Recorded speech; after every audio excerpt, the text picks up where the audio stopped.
everyone, I am Sukirti Dwivedi from class 6A, and for best out of waste I am going to make a foot controlled hand sanitizer dispenser.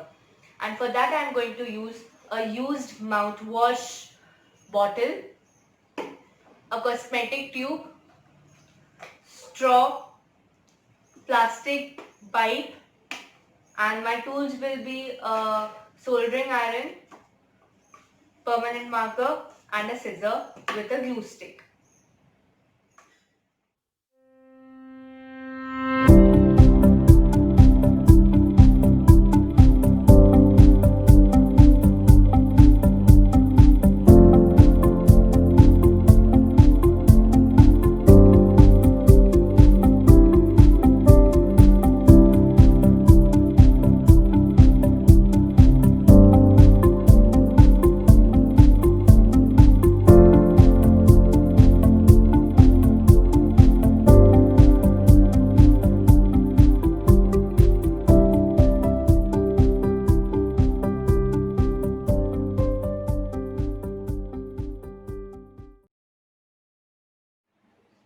Now I will show how it works.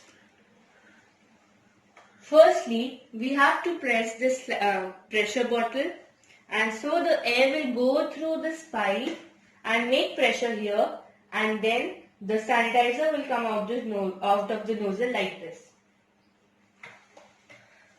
Thank you.